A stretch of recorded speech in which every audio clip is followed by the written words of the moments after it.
1978, Warner Brothers showed up in Georgia to base a television show after a gentleman's life. The gentleman was Jerry Rushing. He's the man who started it all. If it hadn't been for him, we wouldn't be here today doing this. Jerry Rushing is the quintessential, the original, the mother lode, all that stuff. He is the original good old boy. A lot of people don't realize that the Dukes of Hazzard was actually lived by somebody. It's not just a made-up show. A lot of that stuff I saw. I was the Duke of Hazzard, and I lived it.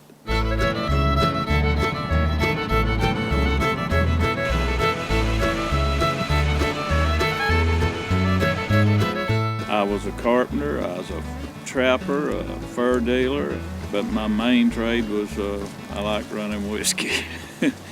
This is my old flatbed truck. I used to haul whiskey on sugar. I hauled 76 bales of sugar on that old truck one time in one load. Back then, it was about the only way you made a living. There weren't much to do back in those days. If you didn't make liquor, you starved to death. So Daddy made it, Grandpa made it before me, and as far back as I can remember, everybody made a little whiskey.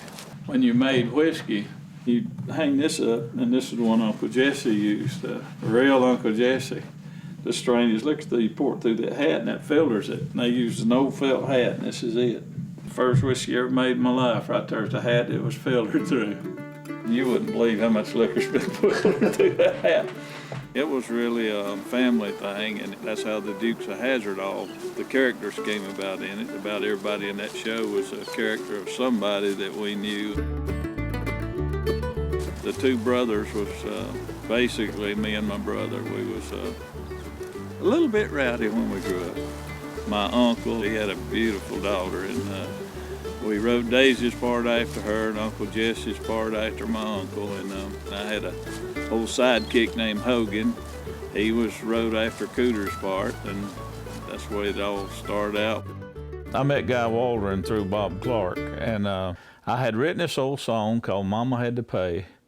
And so some of them told me, said, well, you ought to see Bob Clark. Said, he handles some music. Said, you got a hit song. You just need somebody to do it. And so I carried it to Bob, and Bob said, look, he listened to it, and he said, I got a friend that's got a moonshine script, but he don't have any color in it. Said, would you let us put your life story into this film? And I said, well, I don't know. And he said, go home, write it up. And I said, man, I can't write all that stuff.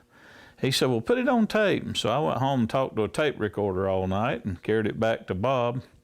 And Bob said, there's a 10-year TV series here. Said, I'm going to call Guy. So he called Guy Waldron up. And he came up to Monroe, North Carolina, where I lived at the time. And he stayed with me several days, and we went around to the old places, and I'd show him how we'd pick up sugar and whiskey and where we'd pull in, how we'd unload, and carried him around to the old drop-off places and went over all these stories and stuff with him, and he wrote the script Moonrunners. It's our stock car, Traveler. We named him after General Lee's horse. And then they took Moonrunners and made a movie out of it, and that was my first movie. I'd done the stunts and wrecking the cars and all that and played some parts in it. One move, I'll clear your sinuses for you.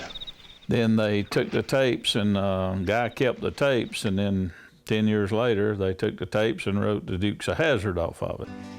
After the Dukes was filmed, the guy didn't want to give me any credit for it, so I had to sue both Guy Waldron, Bob Clark, and Warner Brothers because they'd used my material, and they had to pay me royalties on every show for 8.5 years. Since it was based off my stories, they're doing my autobiography, and right now the title of it is The Real Duke of Hazzard, the Jerry Rushing Story. Where I used to live down there, it was a big field and everything, and I had what used to be the old boar's nest. It's still there. Well, now they got my old horse tied out. Get out and I'll show you around the place. This is the old original boar's nest here. Yeah, this place ain't nothing but just a junk house now. I used to have a top-of-the-line speakeasy here. We had a poker game, pool tables, and sold whiskey by the shot. It was just an outlaw hangout. Later, we turned it into an archer lane, made an archer club out of it. We Got under probation, couldn't have guns, so we started hunting with bows, and that's how the Bo and Luke, that's how they become archers in the Dukes of Hazzard.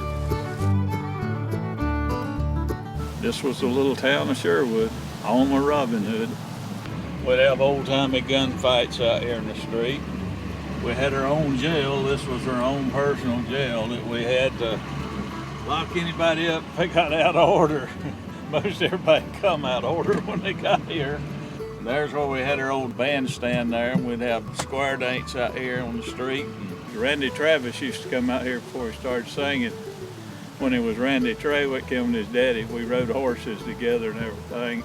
We'd have fiddlers conventions out there on the bandstand. Randy started out here playing just a little teeny boy. He'd come out and play, him and his brother. It was known pretty far and wide, pretty notorious. I even heard they had me on the notorious list one time.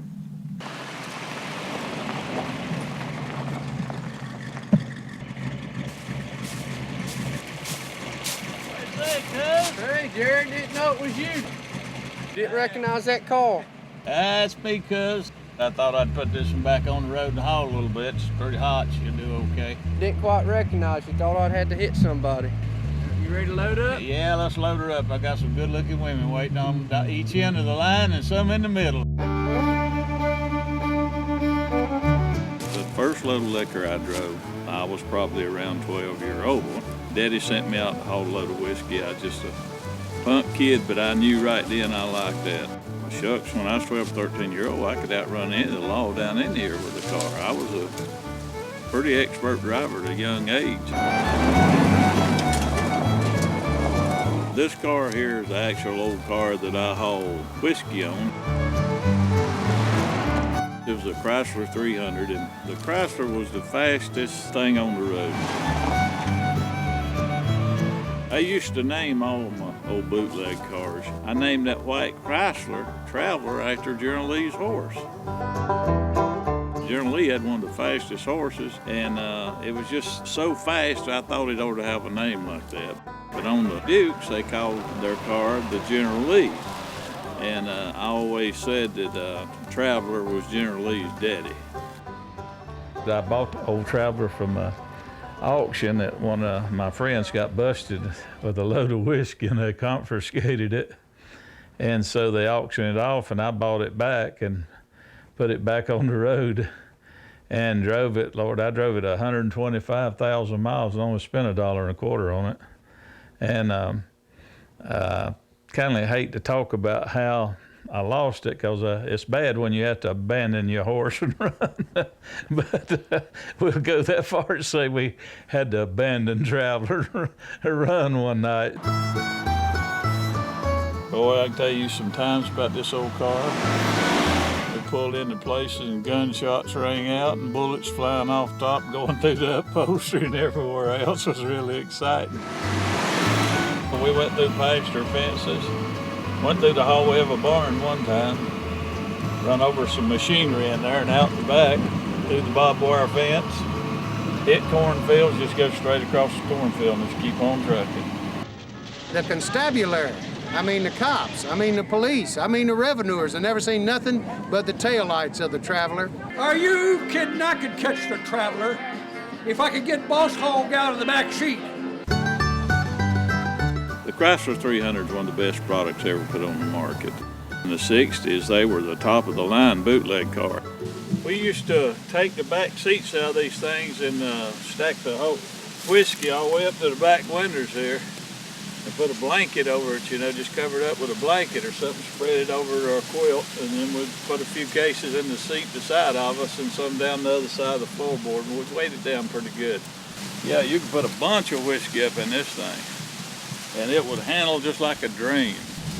You'd get 140 out of her on the road with that load on it with no problem. Most cars back then didn't run about 100 miles an hour, but you know, you didn't worry too much about getting caught.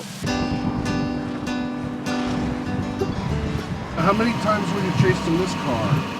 Man, I only went through the 8th grade. I can't count that far to tell you how many times I've been running this car. On my dashboard, I had switches where I could hit the tail lights, you know. Cops would jump you, they'd get on your tail lights and they'd watch you. When you'd brake, they'd brake. And then when they'd get to chase me and driving off my brake lights, I'd lead them into a turn about as fast as they'd go, and I'd hit the switch so when I hit the brakes, the lights wouldn't come on. And when you swung her into a curve and done that, it would look like you threw the flashlight over a canyon wall, because up on them mountain roads, they was gone. You could just see headlights rolling through the night.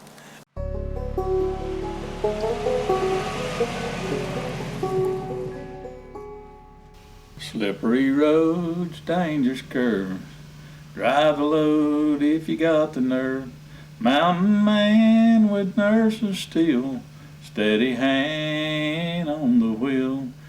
I used to really love to get out at night, and you'd come out from those old stills and you could hear that whiskey rattling in the jugs and look up at that moon coming up over the mountains on a good clear night.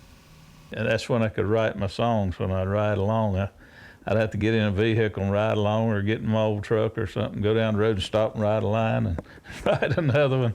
But I could really make them things up when I'd look out at night when I was riding along, look at that moon out over the mountains and traveler cruising along. Fast moving daddy with a whole lot of thrills of loving them women and of working them steels. So late one night to come and knock on my door, and it was a U.S. Marshal with 8 or 10 more.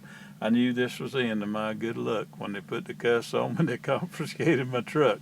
Said, I'm gonna miss them gals for 3 years or 4, but I got their names written on the jailhouse door. I'm not too wild and I'm almost tame. Number 10845, yep, that's my name. I hail from a place called Monroe Town, a North Carolina bootlegger that finally went down. Jerry Reed worked on that song 2 days and started to cut it and then put it back up and never did pick it back up again. His manager called me. I thought Shorty was going to do that one. I'd wrote one about this guy that got killed, a friend of mine, in a whiskey car, and I called it Mountain Man. Well, a moonshine whiskey heavy load, traveling down that lonesome road. Lightning flash, thunder in the night, gotta make it in before daylight.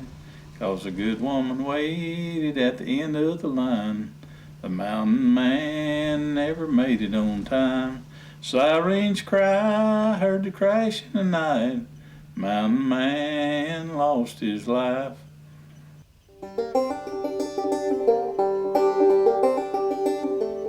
I had a brother named Johnny.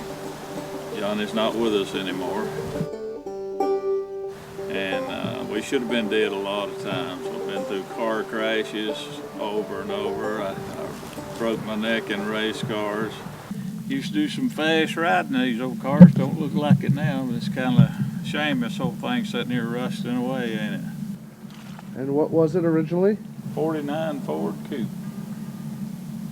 It's called a Bluebird. That's one we used to haul all that liquor on. This here, you could haul 36 bales of sugar in it, stack it in there, and then when we quit hauling liquor on them, we built race cars out of them. That's the way Junior Johnson, Tim Flock, and Wendell Scott, and all of them got started, was hauling liquor. All them boys, that's the way it all started out. Everybody was hauling moonshine. The first time I ever drove a stock car, didn't have no seat. I set a seat in it and took some hay baling wire and wired the seat down. I didn't have a seat belt or a roll bar. And when I went to the race, I took a little parachute strap and put it around the seat so I wouldn't slide out whenever I'd get to the turn. And I run second on my first race I ever drove in. Oh, we used to run this at Lancaster, and so we run it up in the High Point, and a bunch of those dirt tracks up through there, Timminsville, South Carolina. Won a race at Robin Hood Speedway in this one.